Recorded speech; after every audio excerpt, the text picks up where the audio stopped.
우리 베드로전서 2장 1절에서부터 12절까지 한 절 한 절 교독하시겠습니다. 그러므로 모든 악독과 모든 기만과 외식과 시기와 모든 비방하는 말을 버리고 갓난아이 기대에 같이 순전하고 신령한 젖을 사모하라. 이는 그로 말미암아 너희로 구원에 이르도록 자라게 하려 함이라. 너희가 주의 인자하심을 맛보았으면 그리하라.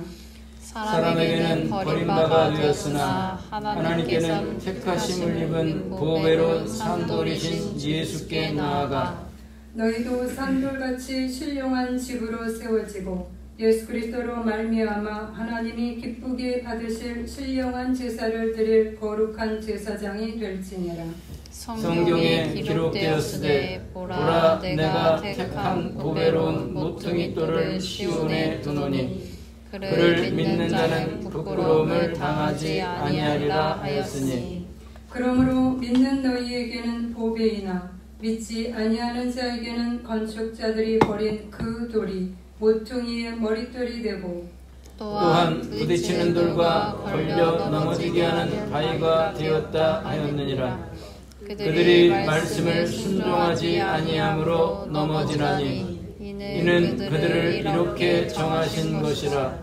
그러나 너희는 택하신 족속이요 왕같은 제사장들이요 거룩한 나라요 그의 소유가 된 백성이니 이는 너희를 어두운 데서 불러내어 그의 기이한 빛에 들어가게 하신 이의 아름다운 덕을 선포하게 하려 하심이라. 너희가 전에는 백성이 아니더니 이제는 하나님의 백성이요 전에는 긍휼을 얻지 못하였더니 이제는 긍휼을 얻은 자니라. 사랑하는 자들아 거류민과 나그네 같은 너희를 권하노니 영혼을 거슬러 싸우는 육체의 정력을 제어하라. 너희가 이방인 중에서 행실을 선하게 가져 너희를 악행한다고 비방하는 자들로 하여금 너희 선한 일을 보고 오시는 날에 하나님께 영광을 돌리게 하려 함이라. 아멘. 네, 오늘 말씀은 신령한 젖과 모퉁이 돌이라는 제목으로 말씀을 드리고자 합니다.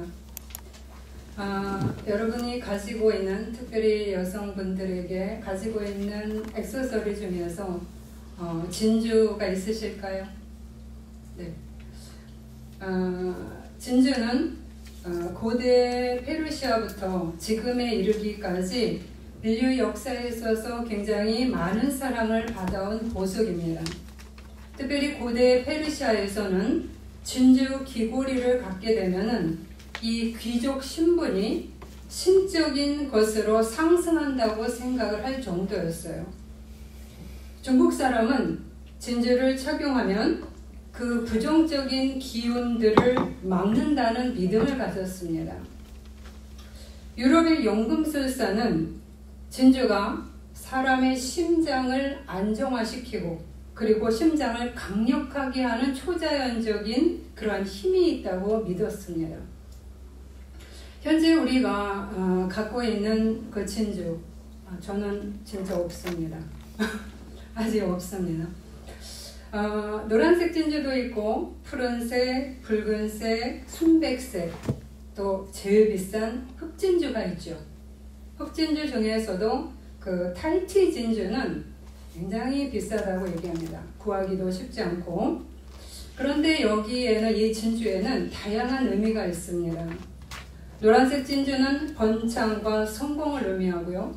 붉은색 진주는 현명함과 지혜, 그리고 순백색은 명예, 그리고 푸른색은 행운, 여기에다가 흑진주는 신비스러운 권위와 부, 그리고 지혜, 용기, 그리고 감정적으로 누군가와 깊이 연결되는 그런 삶을 살 수 있는 힘을 주는 그런 보석으로 여깁니다. 그런데 우리 성경 말씀에도, 요한계시록에도 천국으로 들어가는 문 내에 각각 다른 진주로 만들어져 있다라는 말씀이 있습니다. 이 정도로 진주는 굉장히 값비싼 그리고 가치 있는 보석으로 여겨졌습니다. 그러면 진주는 어떻게 만들어질까요? 아비큘리드의 굴 중에서 아비큘리드라는 굴 속에 모래알이 들어오면 굴은 여기에서 두 가지 중에 한 가지를 선택하게 된다고 합니다. 여러분이 다 잘 알고 있는데 라고 얘기를 하시겠죠? 그런데 이 굴은 두 가지 중에 한 가지를 선택하는데 그 중에 하나는 무엇이냐면 낙하. 그러니까 이 굴 안에서 낙하라고 하는 그 탄산칼슘과 단백질의 그 특수한 물질을 이 굴 자체가 이렇게 발산을 한다는 거예요. 그래서 이 낙하를 그 발산해서 모래알을 이렇게 감싸는 거죠.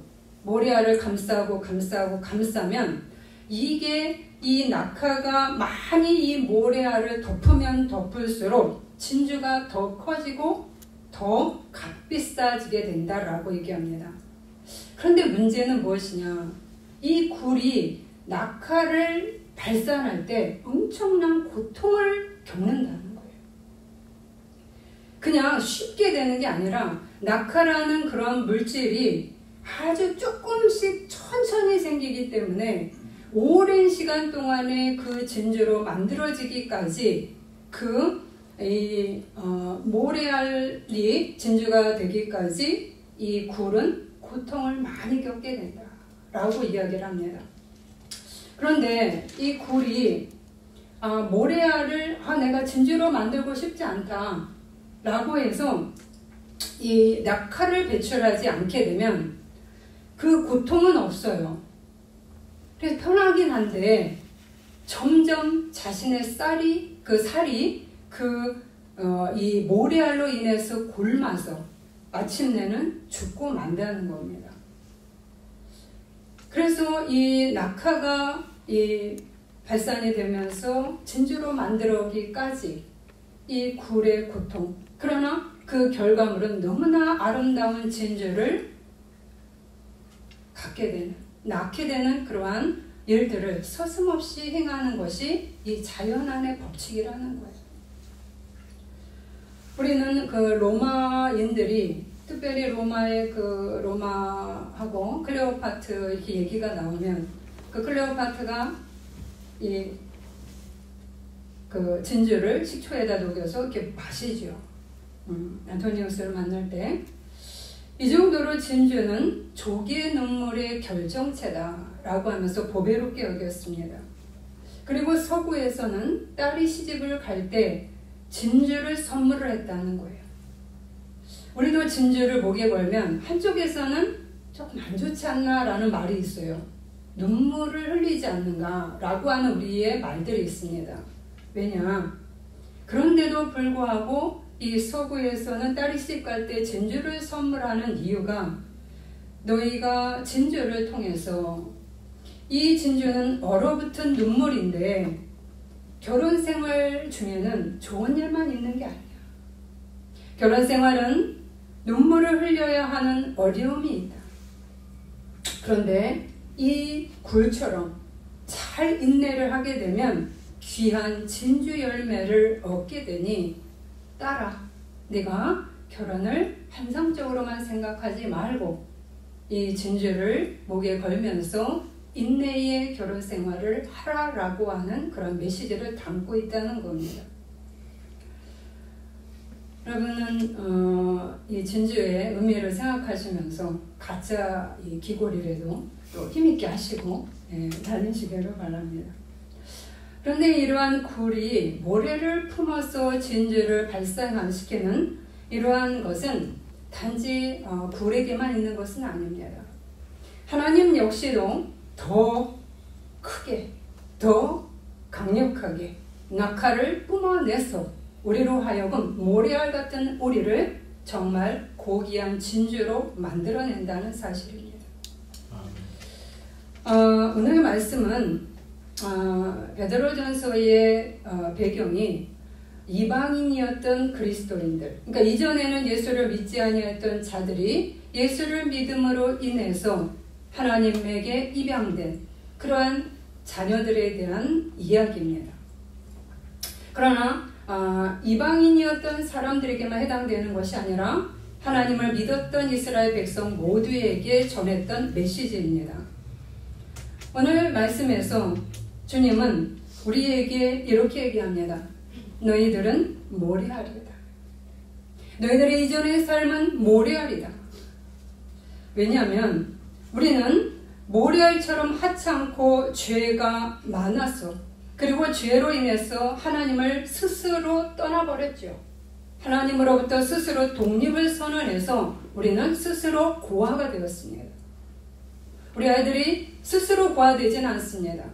그러나 인간은 하나님의 돌봄을 버리고 내 자유로 살고 싶다, 내가 원하는 대로 살고 싶어, 그러면서 하나님 앞에 독립선언을 하면서 스스로 고아의 길을 선택한 것이 우리입니다. 그런데 하나님께서는 이렇게 자신에게서 스스로 떨어져 나간 인간을, 하나님은 우리를 오히려 입양하시면서, 다시 입양하시면서 하나님의 양자로 삼으셨습니다. 그것이 로마서 8장 15절입니다. 너희는 다시 무서워하는 종의 영을 받지 아니하고 양자의 영을 받았으므로 우리가 아빠 아버지라고 부르짖느니라. 너와 나 사이는 너무나 멀리 떨어져서 감히 대할 수 없는 그러한 지경까지 이르렀으나 내가 너를 내 가문에 내 아들로 너를 내가 입양하노니 너와 나 사이는 친밀한 부녀지간이 되었느니라 라고 하는 말씀입니다. 그런데 여기에서 입양하신 하나님의 수준입니다. 우리가 누구에게 입양되느냐에 따라서 우리 고아들의 인생이 달라집니다. 어느 집에는 정말 입양을 갔는데 너무나 학대를 하는 거예요. 그러나 어느 집에 가면 야, 내가 입양된 게 오히려 더 잘됐다. 정말 양질의 교육을 시키고 그를 사랑으로 돌보는 그러한 입양자도 있습니다. 하나님 역시도 최고의 아주 수준 높은 그런 가문의 아버지였다는 겁니다. 여러분, 우리를 입양하신 분의 수준이 낮지 않죠. 우리가 하나님의 집안의 가문에 우리를 입양되었음을 여러분은 감사하셔야 됩니다. 왜냐하면 여러분이 입양한 TV의 탤런트를 보세요. 시네라, 그다음에 안젤리나 졸리, 그 많은 아이들을 입양하면서 어떻게 키우나요? 그들이 돈을 투자해서 그가 모든 것을 던지면서 그 아이를 길러냅니다. 이처럼 인간도 내가 입양한 아이를 대충 키우는 것이 아니라 정말 사랑으로 길러내죠. 그리고 자녀 교육을 아주 돈을 들여서까지 엄청 신경 쓰면서 그들의 수준을 높입니다. 하나님 역시도 우리를, 당신이 입양한 우리들을 대충 기르는 것이 아니라 그래 내가 입양했으니까 너 마음대로 방치하면서 너 마음대로 그냥 자라라 라고 두시는 분이 아니에요. 하나님은 최고의 교육자이시면서 최고의 부모이기 때문입니다. 그래서 우리들이 이스라엘 백성이 출애굽할 때 그들의 신분은 노예였어요. 그런데 그들이 출애굽하고 나서 하나님은 시내산에서 레위기 말씀을 주셨어요. 하나님의 법도를 주셨던 거예요. 왜 하나님의 법도를 주었는가? 여러분, 레위기 말씀을 읽기가 너무나 힘들다고 우리들은 넘어갑니다. 그러나 레위기 말씀을 누구보다도 제일 먼저 가르쳐야 된다는 것이 유대인들의 그러한 교육법이에요. 그래서 어려서부터 이 아이들에게 먼저 레위기부터 가르칩니다. 그래서 목사님이 저녁 강해가 레위기입니다. 왜냐? 노예된 이스라엘 상태를 주님은 명품 인격으로 만들기 위한 그러한 하나님의 교육과 돌봄이었기 때문이에요. 그래서 레위기를 통해서 내 자녀, 정말 다 망가진 내 자녀를 하나님의 기이한 빛에 들어가도록, 하나님의 거룩한 제사장 나라가 되도록 우리를 이끌어내신 분이기 때문이라는 거예요. 아멘. 그러면 오늘 이러한 명품 인격이 되고 명품 인생이 되도록 우리를 양육하시고 돌보시는 입양자 되시는 주님, 그분은 어떤 돌봄과 양육을 행하셨는가 라고 하는 점입니다. 굴이 모래를 오랜 시간 품어서 고통 가운데서 진주를 만들어내듯이 하나님은 온 힘을 들여서 우리를 기르신다는 거예요. 그리고 기르셨고, 그것이 두 가지 이 단어에서 나옵니다. 첫 번째는 신령한 젖입니다. 베드로전서 2장 2절 오늘 말씀에 가난하기들 같이 순전하고 신령한 젖을 사모하라. 이는 그로 말미암아 너희로 구원에 이르도록 자라게 하려 함이라. 인간의 젖도 아이들에게 물리면 아이들이 자라납니다. 동물도 마찬가지죠. 제가 같이 스터디를 했던 그 한 선생님이 있었어요. 그 선생님이 이렇게 얘기를 합니다. 내가 아이를 낳고 아이를 키우는데 내 아이가 어느 날은 굉장히 진한 초록색의 똥을 싸더라는 거야. 설사똥 같은 거를. 그래서 왜 그런가? 황금색이 아니라 이 진한 그런 색깔의 초록색 똥을 쌀 때 내가 뭐를 잘못했나 라고 생각을 했는데, 그날 내가 먹인 그 젖이 내가 스트레스가 엄청 쌓인 상태에서 그 젖을 먹였다는 거야. 근데 그 상태에서 애가 똥을 싸는데 바로 이렇게 색깔이 좋지 아니하는 그런 붉은 똥을 싸더라. 그 색깔이 너무 다르다. 내가 어떤 젖을 먹이냐에 따라서 나오는 똥의 색깔도, 대변의 색깔도 다르더라라고 얘기를 했습니다. 우리들이 이제 그 얘기를 들으면서 와, 그래, 그러나? 라고 이제 그 얘기들을 했었어요. 오늘 그런데 주님은 우리에게 당신의 젖을 먹이는데 그냥 젖이라고 얘기하지 않아요. 물젖이라고 얘기하지 않습니다. 순전한 신령한 젖이라고 얘기를 합니다. 아멘. 출애굽기에 이스라엘 백성을 부르면서 주님은 이야기합니다. 나는 나의 이름을 너희에게 가르쳐주지 않았으나 나는 여호와라고 내 이름을 가르쳐준다. 그러면서 내 이름을 그 다른 장면에 보면은 그 이름을 야훼라고 야훼가 여호와죠.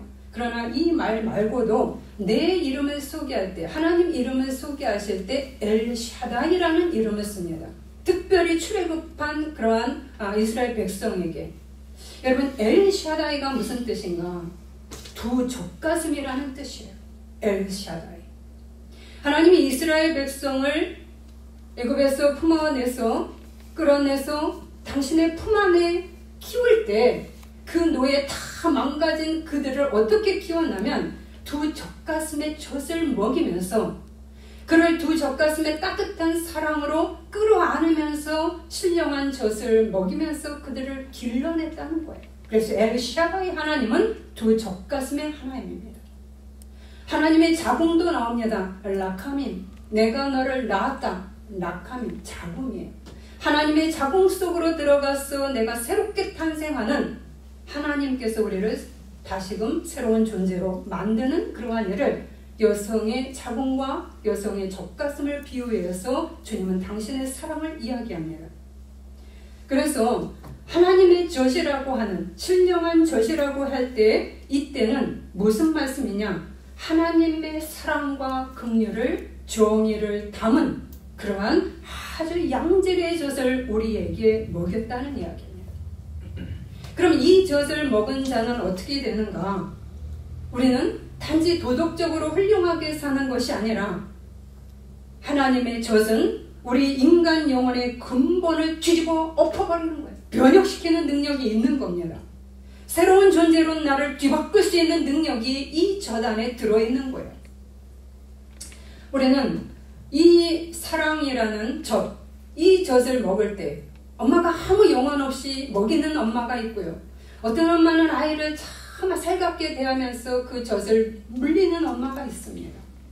그러면 그 먹이는 엄마가 어떠냐에 따라 아이도 받는 그 감정이 오고 가는 거지요.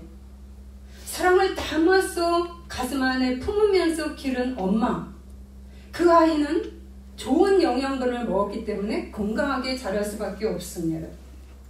고린도전서 13장을 보면 우리는 사랑장이라고 얘기를 합니다. 사랑은 언제나 오래 참고 사랑은 언제나 온유하며, 여러분 쭉 나오지요. 그 말씀은 바로 장신이 이러한 사랑으로 내가 너희를 사랑했다라고 얘기하는 겁니다. 그런데 이때 사랑은 언제나 오래 참고의 그 사랑은 세 가지 측면을 지닙니다. 첫 번째 측면은 명사형인 사랑이에요. 사랑. 바울은 고린도전서에서 사랑은 오래 참고라고 했을 때 그 사랑을 어떻게 얘기하냐면 명사형으로 먼저 이야기합니다. 즉 무슨 말이냐? 사랑한다라고 얘기를 하지 않고 사랑을 갖고 있다라고 하지 않고 사랑이다라고 얘기하는 거예요. 즉 하나님은 사랑을 갖고 있는 분, 부분적으로 갖고 있는 분이 아니라 사랑 자체라는 겁니다. 하나님은 사랑이시라. 하나님이 꼴로 사랑이라는 거예요. 이 사랑 자체이신 하나님에게서 나오는 것, 하나님의 말씀, 하나님의 은혜가 우리에게 계속 짜여져서 우리에게 먹여 들어가는 겁니다.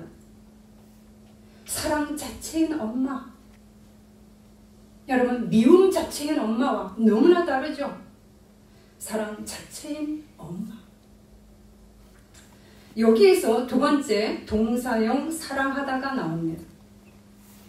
사랑하다. 이 사랑 자체이신 하나님께서 행동하시는 사랑을 보인다는 겁니다.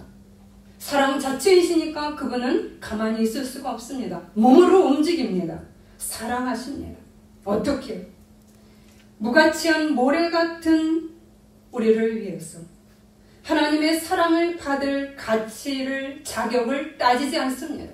너는 똑똑하니까 내가 사랑을 해주고, 넌 별 볼 일 없으니까 내가 뒤로 치고, 야, 너는 공부 안 했잖아? 야, 너는 가난하잖아? 그러니까 내가 너를 뒤로 치우고, 너는 병들었으니까 치우고, 내가 조금 더 돌보기 편한 애를, 내가 마음에 드는 애를 기르는 게 아니에요. 주님은 우리가 사랑받을 가치가 있는지 없는지를 따지지 않고 당신의 품 안에 들어온 애들은 다 받아서 길러내기 시작하는 거예요. 어떤 사랑으로? 당신의 아들 예수 그리스도를 희생해서 던지면서까지 우리를 길러낸다는 겁니다. 우리들은 모래처럼 그렇게 순박하고 그렇게 선하지 않습니다. 우리들은 주님을 함부로 대하고요. 내 이기심이 발동하면서 내가 원하는 것만 해달라고 하고요. 그리고 하나님 앞에도 마음대로 내가 고아를 스스로 선택해내듯 내가 하나님 앞에 무례하게 아무렇지도 않게 합니다. 하나님을 존중히 여기지도 않습니다. 여러분, 정말로 높은 신분에 높은 자리에 있는 사람이 나를 입양했다고 생각해 보세요. 여러분, 어떤 마음이 드시겠어요? 감사하죠. 그리고 그 가족의 일원이 된 것을 우리는 축복으로 생각합니다. 그러나 정말 우리는 그럴까요? 우리는 최고의 하나님께서, 최고의 가문의 아버지가 우리를 입양했는데, 그리고 자기의 진짜 잃어버린 아들을 찾았다고 하면서 사랑하는데, 여러분은 어떤 반응을 주님 앞에 보이십니까? 뻗대기지 않습니까? 우리 내가 잘났다고 주님 앞에 힘을 발하지 않습니까?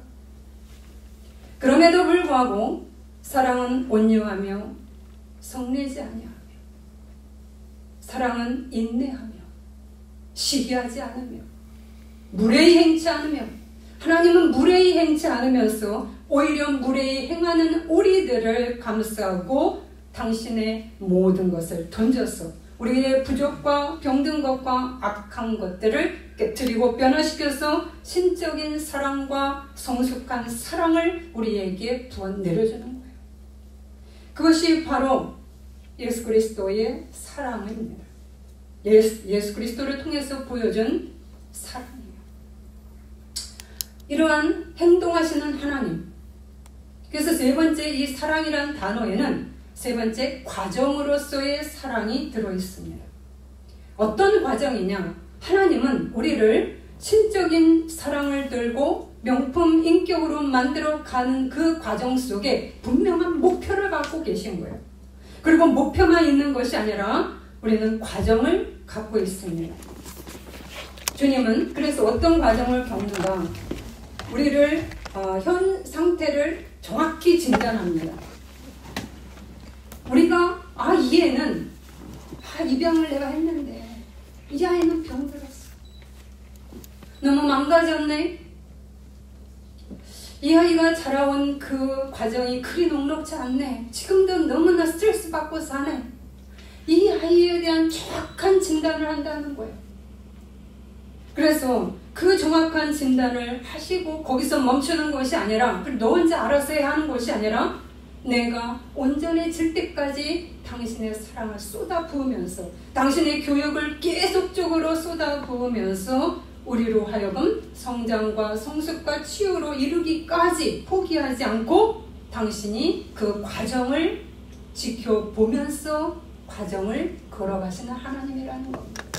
그래서 여러분, 사랑은 오래 참고 고린도전서 13장에는 이 세 가지의 단어의 뜻이 들어있습니다. 이런 사랑으로 우리에게 신령한 젖이 되어서, 순전한 젖이 되어서 우리를 돌보신 것입니다. 이 사랑이 쉬웠겠습니까? 여러분, 아이들을 키우시면 쉬우십니까? 과정이 힘들어졌다고 얘기를 하죠. 어떤 어머니는 관심 없어서 모릅니다. 제가 애는 안 낳아도 제가 더 잘 아는 경우가 많이 있어요. 그래서 마음으로 낳는, 여러분, 정말 기도로 낳는 이 엄마의 역할도 이게 쉽지 않습니다. 바로 이 사랑이, 이 돌보기 쉽지 않은 교육과 사랑을 그 양육을 하신 분이 주님인 겁니다. 모래를 품어서 낯가를 품어내는 것 자체가 고통의 시간이듯이 예수의 견딤과 사랑은 십자가 죽음에 이르기까지 고통을 동반했던 그런 희생적인 이타적인 사랑이었습니다. 우리는 이 사랑을 먹으면서 여기까지 온 겁니다. 여러분, 이것을 믿으세요? 여러분, 이것을 느끼셔야 되는 거예요. 느끼셔야 되는 거예요. 머리로는 압니다. 우리는 머리로만 알기 때문에 하나님을 뒤집습니다. 배웠으니까 알아요. 그러나 그 하나님이 어떤 고통을 겪으면서 나를 지금까지 끌고 왔는지, 길러내는지에 대해서는 여러분 마음으로 느끼지 않기 때문에 주님을 쉽게 버립니다. 다시 고아로 선택을 하면서 하나님 앞에 반항하고 탕자처럼 뛰쳐나갑니다. 그럼에도 주님은 포기하지 않고 우리를 품어내겠죠. 낙하를 더 많이 뿜어내면서. 이것이 첫 번째, 신령한 젖으로 우리를 길러내신 주님의 모습입니다. 두 번째는 모퉁이 돌이라고 얘기합니다. 보배로운 산돌. 베드로전서 2장 4절 6절입니다. 사람에게는 버림바가 되었으나 하나님께는 택하심을 받은 보배로운 산돌이신 예수께 나아가 보라, 내가 택한 보배로운 모퉁이 돌을 시온에 두었노니 그를 믿는 자는 부끄러움을 당하지 아니하리라. 보배로운 산돌이라고 얘기를 했습니다. 돌이 살아있습니까? 돌은 무생물입니다. 이때의 돌은 무엇이냐? 예수 그리스도 죽은 자를 막는, 이스라엘에서는 죽은 자를 어디다 넣죠? 굴에다 넣습니다. 그리고 큰 돌을 앞에다 막습니다. 그런데 이 돌은, 한 번 막아놓은 돌은 딱 열리진 않겠죠. 그런데 바로 이 돌이, 이 커다란 돌이, 예수를, 시체를 담은 그 돌이 하나님에 의해서 굴러졌습니다. 기적 같은 예수의 부활을 일으켜냈습니다.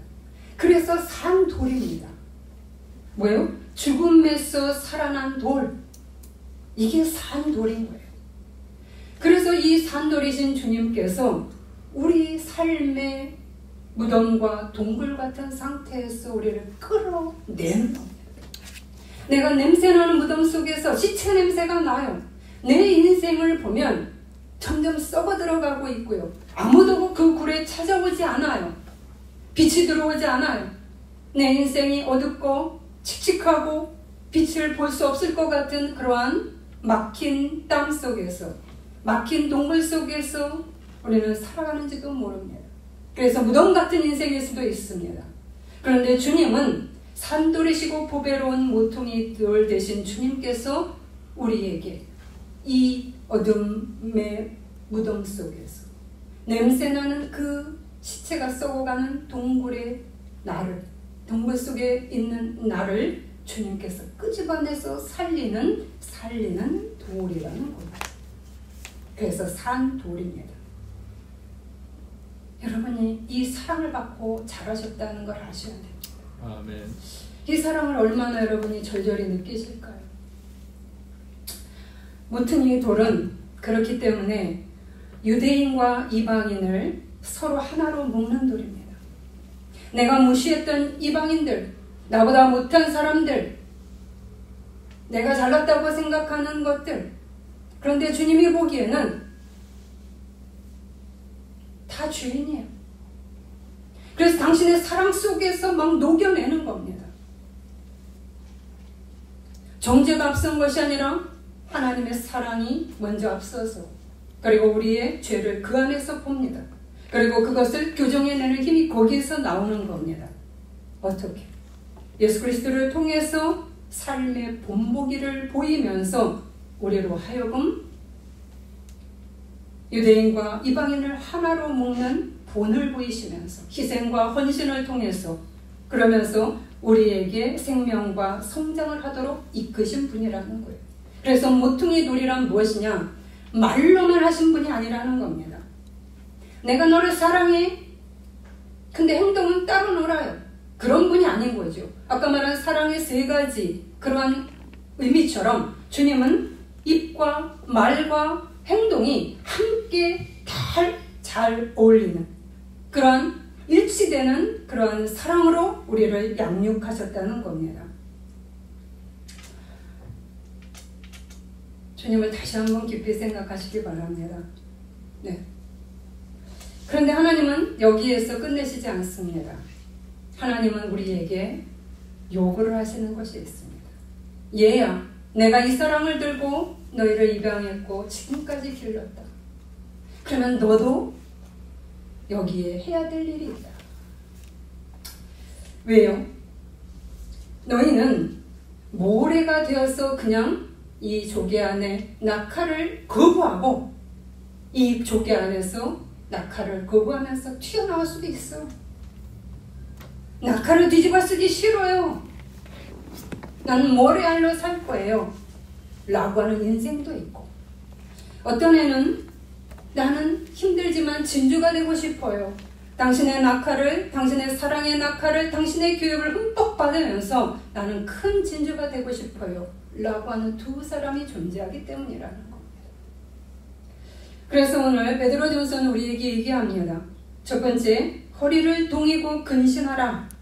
1장 13절입니다. 그러므로 너희 마음의 허리를 동이고 근신하여 예수 그리스도에 나타나실 때에 너희에게 가져다 주실 은혜를 온전히 바랄지어다. 너희 마음의 허리를 동이고, 옷을 추스려 입어. 무슨 말이에요? 마음의 집중력을 가지고 네 마음과 성품과 뜻을 다해 나에게 집중해. 근신해라. 정신 바짝 차려라. 이 말이에요. 근신하라. 너희가 대충 살라고 하지 말고 내 아들이 되었으니, 내 딸이 되었으니, 내가 너를 사랑해서 명품 인생으로, 명품 인격으로 너를 만들고자 내가 이미 시작했고 이미 진행되었어. 그리고 나는 그만큼 값을, 예수 그리스도의 아들을 주면서까지 내가 너를 샀어. 핏값을. 그러면 너는 어떻게 해야 되겠니? 입양자로서 어떻게 해야 되겠니? 주님을 거부해야 되겠는가? 너의 마음을 동이고 너의 허리를 동이고 근신하라. 정신 차려라. 너도 그런 목표를 나랑 같이 가져야 되지 않겠는가? 라고 하는 부분입니다. 그러면서 두 번째로 이렇게 얘기하십니다. 버려야 될 것은 버려라. 아끼지 말고 버려라. 어떤 것을요? 2장 1절입니다. 너의 사욕을 쫓지 말고. 사욕, 이기적인 욕망입니다. 나만을 위해서 살아가는 욕망, 이기적인 욕망을 따르지 마라. 그리고 2장 1절, 모든 악독과 모든 기만과 외식과 시기와 비방하는 말을 버리고. 버릴 것들은 깃털 없이 버려라. 왜 그것은 막 감싸고 있는가?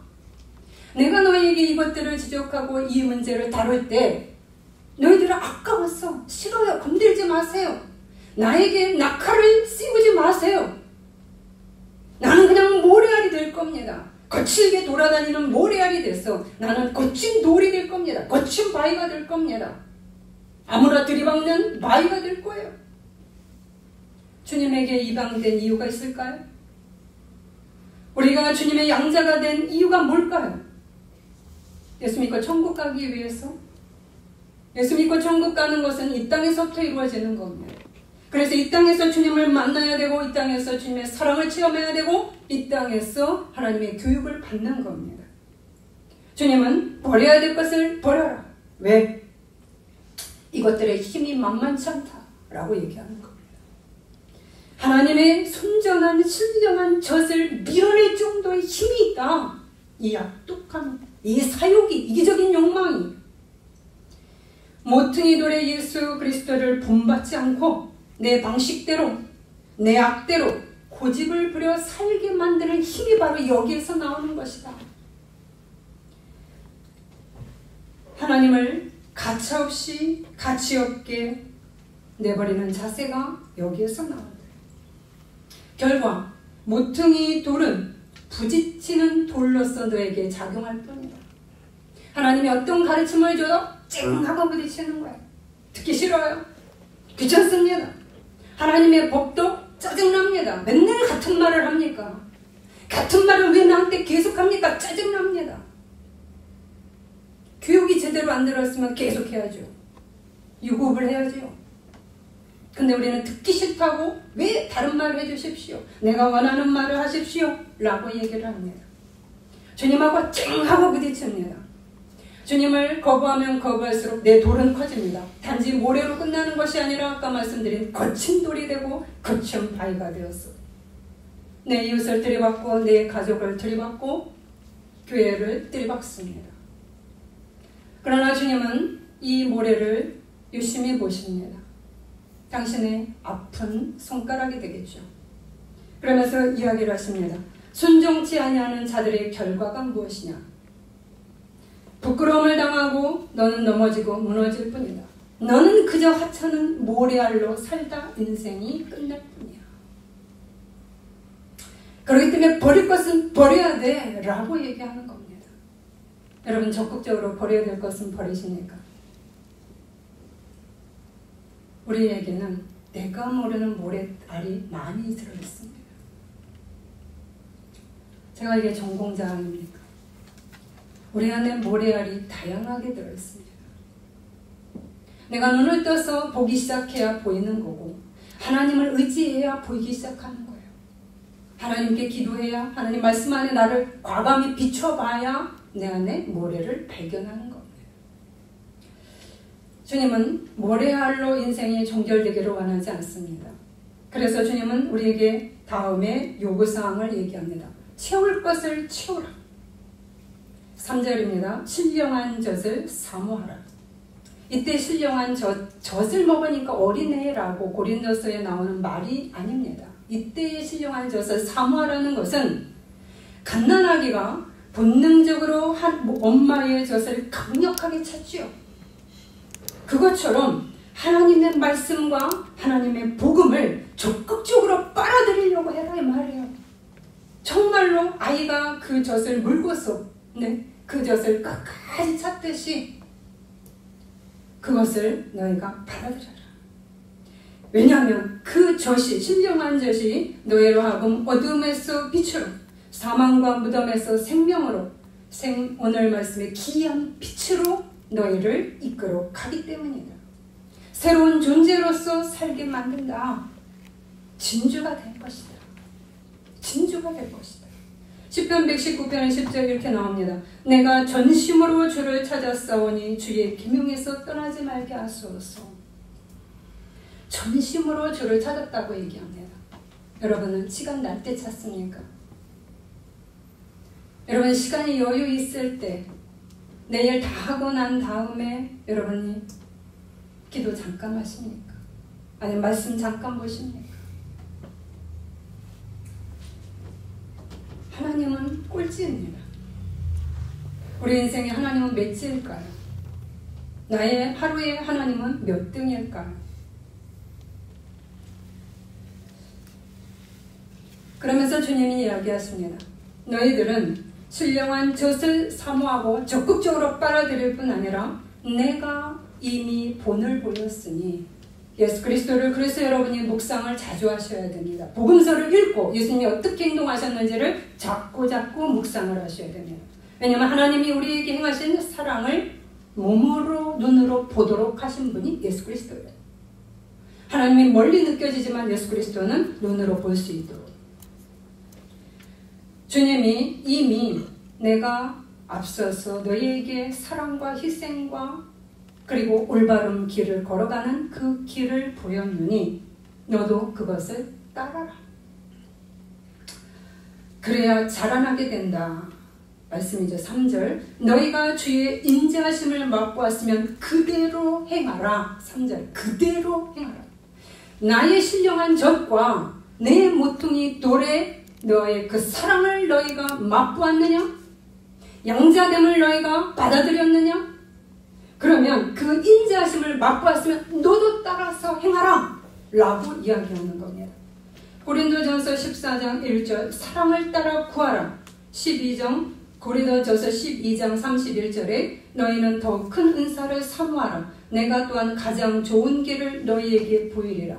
이때 사랑을 따라 구하라. 뭐예요? 사랑, 아까 무슨 사랑이죠? 하나님의 사랑을 따라 구하라. 따라 구하라는 헬라어로 디오코. 디오코가 무슨 뜻인가? 사냥꾼이 짐승을 잡으려고 추적하고 몰아가는 모습이에요. 이렇게 사냥꾼처럼 짐승을 잡으려고 추적하고 몰아가는 것처럼 예수의 본보기를 따라서 내가 살기를 계속적으로 적극적으로 추구하고 살아가라 이 말입니다. 디오코. 디오코가 이런 뜻이에요. 사랑을 따라 구하라. 가장 좋은 길을 너에게 보이리라. 그리할 때 이것을 통해 너에게 우리에게 명품 인격 삶에서 가장 뛰어난 길에 들어서고 왕같은 제사장으로 빛나게 된다는 겁니다. 왕같은 제사장 단수로 쓰여졌습니다. 각 사람이 전부 다 이 일을 행해라 라고 하는 겁니다. 단체 속에 우리 아버지가 예수 믿으니까요. 우리 아버지가 목사니까요. 목사 따로 아들 따로지요. 각자 제사장이 되어라. 그래서 베드로전서 2장 9절에 너희는 택하신 족속이요 왕같은 제사장들이요 거룩한 나라요 그의 소유가 된 백성이니 이는 너희를 어두운 데서 불러내어 그의 기이한 빛에 들어가게 하신 이의 아름다운 법을 선포하게 하려 하시니라. 오늘 이 말씀에서 제사장 각자가 되어서 너희들이 모여서 있는 것이 신령한 집이다. 교회라는 거야. 우리들 한 사람 한 사람 성도 한 사람 한 사람이 주님의 디오코, 주님을 디오코 끝까지, 디오코가 아니라 디오코입니다. 끝까지 추적하며 예수님을 따라가려는 그 행동 속에서 모범을 보여갈 때 너희들 신령한 집이 되어서 교회가 되어서 이러한 모습으로 사람들에게 아름다운 덕을 선포하는 것이야. 내가 언제 말로만 전도를 했는가? 삶으로 전도를 하지 않았는가? 말과 삶이 함께 전도가 되어진 것이다 라고 이야기하는 겁니다. 베드로서 1장 19절에 이렇게 나옵니다. 여러분의 마음속에 동이 트고 샛별이 떠오를 때까지는 어둠 속을 밝혀주는 등불을 바라보듯이 그 말씀에 주의를 기울이십시오. 공동번역본입니다. 너무 멋진 말이죠. 동이 트고 내 마음에 어둠이 있는데 어둠이 예수 그리스도의 복음으로 인해서 동이 트고 샛별이 떠오를 때까지 어둠 속을 밝혀주는 등불을 계속 쫓아가야 됩니다 라고 하는 말입니다. 우리 안에 개혁이 일어나야 되겠습니다. 오늘 종교개혁 주일입니다. 종교개혁 주일은 그냥 생긴 것이 아닙니다. 역사 속에 여러분 다윗과 아수르 나라를 비교해 보시면 되겠습니다. 여러분 아수르 북이스라엘을 망하게 만든 나라죠. 대국입니다. 엄청난 큰 대국이에요. 그런데 이 아수르는 제국주의를 꿈꿨습니다. 제국주의가 뭔지 아세요? 민족을 계급화하는 거예요. 계급법. 그러니까 착취. 일본이 우리에게 들어와서 우리를 착취했죠. 그래서 어떻게 해요? 일본 신민은 굉장히 우등한 민족이고 우리는 하등한 민족으로 치부해버렸습니다. 이렇게 제국주의라는 것은 너와 민족과 민족을 차등화되는 거예요. 그래서 자기 민족의 이익을 극대화시킵니다. 그런데 아수르가 이 제국주의를 꿈꿨습니다. 바벨론도 마찬가지예요. 근데 아수르는 군인 몇 명으로 이 제국주의를 꿈꿨느냐면 18만 5천 명의 상비군으로 이 제국주의를 꿈꿨어요. 여러분 18만 5천 명으로. 그런데 다윗은 몇 명의 상비군을 갖고 있었는지 아십니까? 130만 명의 상비군을 갖고 있었어요. 비교가 안 되죠. 18만 명, 130명.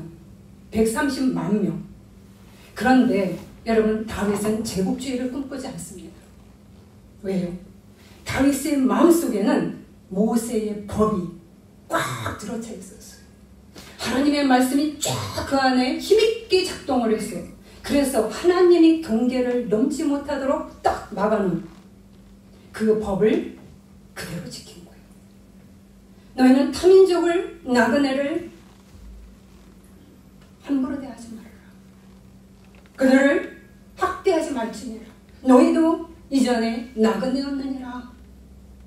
그러면서 오히려 그들을 존중히 여길 것을 하나님은 명하셨습니다. 그래서 다윗은 130만 명의 상비군을 가지고도 아수르처럼 제국주의로 가지 않았어요. 오히려 그가 왕이 되었을 때, 나라가 힘이 강해졌을 때, 나라를 점령했을 때라도 왕의 자리에 하나님을 모시고 하나님의 법도를 따라 생활했다는 거예요. 그래서 하나님이 그를 사랑할 수밖에 없었어요. 하나님 마음이 합한 자라. 우리가 다니엘과 에스라를 보세요. 여러분 에스라서 느헤미야를 보면 바벨론의 교육이 나옵니다. 포로로 3차로 3번에 걸쳐서 바벨론이 끌고 갔습니다. 1차는 귀족들만 끌고 갔어요. 다니엘이 1차로 끌려간 겁니다. 그리고 2차에 에스라가 끌려갑니다. 그런데 이 1차로 뽑혀갔던 이 10대 소년들은 아주 탁월한 사람들이었어요. 왜 이렇게 귀족들과 머리 총명한 애들, 그리고 아주 교육 잘 받은 애들을 왜 끌고 갔는가? 이들을 바벨론 교육을 시켜서, 이들을 이데올로기 교육을 시켜서 세뇌시키는 거죠. 그래서 지금 일제가 일본 사람을 우리나라의 총독으로 이렇게 갖다가 왕으로 세운 거죠. 그런 것처럼 예루살렘으로 이스라엘을 다시 바벨론의 교육을 받은 자가 머리가 되어서 이스라엘을 다스리도록 하려고 하는 그러한 교육이 실시가 된 겁니다. 문화교육이죠. 그런데 에스라와 다니엘과 느헤미야를 보십시오. 그들의 마음속에는 바벨론 교육만이, 미국 교육이, 바벨론이 대단히 대국이었는데 미국에 가서 유학했어요. 나 대단해. 우리는 지금 이것이 아주 유행처럼 되어 있습니다. 그런데 이들은 그렇게 행동하지 않습니다. 바벨론 교육은 교육대로 받지만 한쪽에 하나님의 법을 아주 열심히 마음속에 배우고 그 안에 정립을 해놨어요. 다윗처럼. 뜻을 정하여 하나님 앞에 기도를 했고요. 하나님 말씀이 내 안에서 사라지지 않도록 그는 분투했습니다. 오히려 하나님의 법이 바벨론 법을 이기게 만들었어요. 그래서 이 다니엘과 3차로 귀환한 느헤미야 같은 사람, 다니엘은 안 왔지만 에스라 이런 사람들은 망한 나라를 바르게 일으킬 인재로 일어납니다. 이것이 하나님의 신령한 젖의 능력입니다. 망한 우리 집, 망한 내 인생, 내가 내 연민에 빠졌어요. 여러분, 올 시간에 하나님을 붙잡고 울어야 됩니다. 나를 입양하신 주님의 그 사랑 속에서 엉겨 붙어야 된다는 겁니다. 오늘 종교개혁주일입니다. 종교개혁주일 가톨릭의 부패를 척결하고자 하나님 앞에서, 하나님 말씀 앞에서 바로 서려고 분투한 목숨을 건 개혁자들이 있었습니다. 그런데 이때 루터가 탄생하고, 그리고 루터가 개혁을 하고 칼빈과 등등등이 개혁을 해나갈 때 카톨릭 안에서도 자정 능력이 있었어요. 그것이 이냐시오 로열라, 아들라이 테레사, 십자가의 성요한 같은 사람들이 자기네들 자체 안에서 회개 작업이 엄청나게 일어났습니다. 여러분 그 책을 보시면은 그래서 그들이 바뀌기 시작을 했습니다. 여러분 지금 우리 개신교는 어떤가요? 성도님들의, 우리들의 신앙이 진정 본이 되는 예수 그리스도의 모퉁이 돌을 따르고 있습니까? 신령한 젖을 주시는 주님을 어떻게 대우하십니까? 주님 앞에 입양되어진 양자로서 권리만 내세우고 책임은 내세우지 않습니까? 주님 앞에 거치는 돌로서 내가 좀 살고 있지는 않을까요? 모래 올로서 나는 인생을 종결하려고 하지 않을까요? 진주가 되기는커녕 이 나라의 사람들이 가톨릭을 더 인정합니다. 왜요? 개신교를 집단 이기주의적 단체로 봅니다. 우리는 여기에 발끈합니다. 왜 발끈해야 되죠? 하나님은 바벨론을 통해서, 아수르를 통해서 이스라엘을 때렸습니다. 정신 차려. 우리는 사회에서 이러한 지탄하는 말들을 하나님의 막대기로 보셔야 됩니다. 모래의 신앙인인 나를 책망하시는 하나님의 막대기로 보셔야 된다는 겁니다. 나는 어떤가? 나의 이기주의적인 욕망에 끌려서 주님을 나의 복주는 분으로 나는 지금 삼고 있는가? 그럼 여러분은 축을 잘못 세웠습니다. 다시금 개혁의 바람이 불어야 합니다. 나부터 시작해야 합니다. 거룩한 제사장이 될지라. 그런 다음에 신령한 집으로 너희들이 서로 지어져야 하느니라. 단체 속에 파묻히는 것은 쉽습니다. 제가 군중에 대한 그 책을 읽어보면 군중을 사모하는 것은 힘, 모이면 굉장히 힘이 있다고 생각을 한다는 거예요. 그러나 군중의 심리 속에서는 뭐가 있는가? 내 책임을 떠넘긴다는 것. 군중의 힘도 중요하죠. 하지만 각 개인이 가지고 있는 책임은 도외시한 채 모이면 힘이 있다고 생각하는 것은 주님이 말씀하신 것이 아닙니다. 각 개인의 제사장, 나로부터 시작되어지는 모래알로부터 벗어나고자 하는 그러한 디오고, 나의 모습을 속속들이 하나님 앞에 비추시기를 바랍니다. 버려야 될 것은 버리고 채워야 될 것들에 대해서 적극적으로 행하시기 바랍니다. 반대로 하시면 안 됩니다. 하나님을 건축자들이 버린 돌같이 취급한 것들에 대해서 입으로 믿는 자들이 되어서는 안 될 것입니다. 오늘 종교개혁주의를 맞이하면서 나 자신을 먼저 보시고 우리 가족과 교회와 나라와 모든 개신교를 다시 한번 살펴보시기 바랍니다. 기도하시겠습니다.